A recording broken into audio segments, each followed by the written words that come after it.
السلام علیکم ورحمۃ اللہ وبرکاتہ۔ اللہم صلی علی سیدنا محمد وعلی آل سیدنا محمد بعدد کل داء و دواء و بعدد کل علت و شفاء۔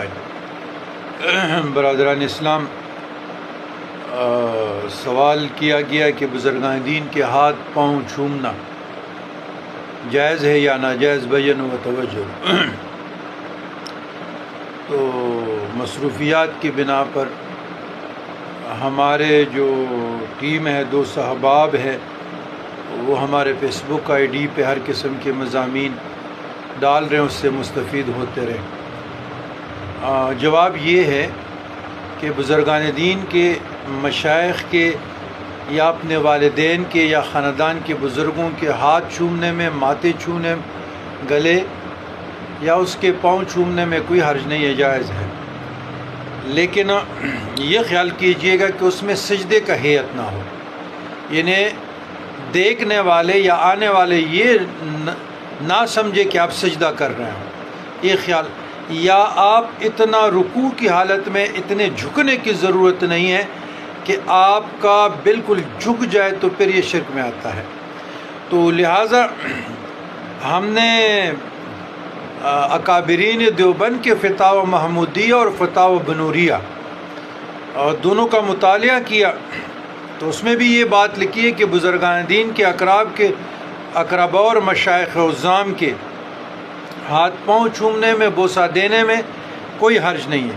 اور حدیث میں بھی ہمیں احادیث سے بھی یہ نظیر ملتی ہے، اور بقایا اہل سنت الجماعت سنی حضرات تو اس کے قائل ہیں، تو اس میں اگر آپ کسی بھی فتاوی کا ذکر کریں وہ موجود ہیں۔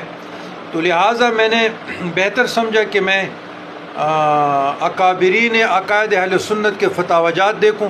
اس میں دو معتبر فتاوی محمودیہ بہت معتبر فتاوی ہے، اور فتاوی بنوریہ وہ بھی بہت معتبر ہے۔ تو اس میں نے ابھی لفظ بلفظ پڑھا، ڈیٹیل سے پڑھا، تھوڑی دیر ہو گیا۔ تو دونوں فتاوی جات میں یہی لکھا ہے کہ اپنے مشائخ کا، بزرگان دین کا، اپنے خاندان کے بزرگوں کا آپ ہاتھ پاؤں چوم سکتے ہیں، لیکن زیادہ جھکنے کی ضرورت نہیں، اور سجدے کی ہیئت نہیں بنانا۔ اگر آپ سجدے کی ہیئت بنائیں گے تو پھر یہ ناجائز میں آتا ہے، شرک میں آتا ہے۔ دوسرا سوال آپ نے کیا ہے، مزارات کو چھومنے سے، وہاں سجدہ کرنے سے، طواف سے گریز کیا جائے، وہاں پر ایصال ثواب کا جو طریقہ ہے حدیث میں بھی آیا ہے، مشائخ عظام کے کتب میں بھی آیا ہے، اور تصوف کی کتب میں بھی آیا ہے۔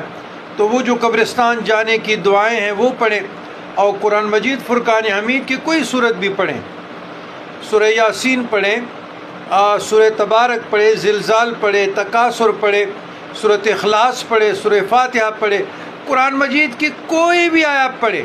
اہل سنت، عقائد اہل سنت الجماعت متفقن علیہ ہے، وہ دیوبند کے ہو یا سنی بریلوی ہو، متفقن علیہ ہے، اس پہ اجماع ہے کہ آپ ایک لفظ بھی پڑھیں گے وہ بھی ایصال ثواب کر سکتے ہیں۔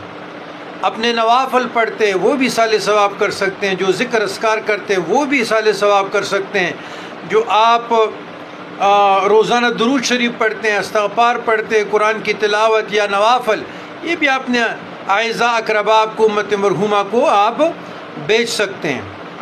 تو انشاءاللہ تعالیٰ اس کے اوپر ڈسکرپشن میں بھی اس کے اوپر آ جائے گا، مدلل مضامین آ جائیں گے، اور وہ آپ پڑھ لیجئے گا فیس بک پہ، مزید آپ لوگ مستفید ہو جائیں گے۔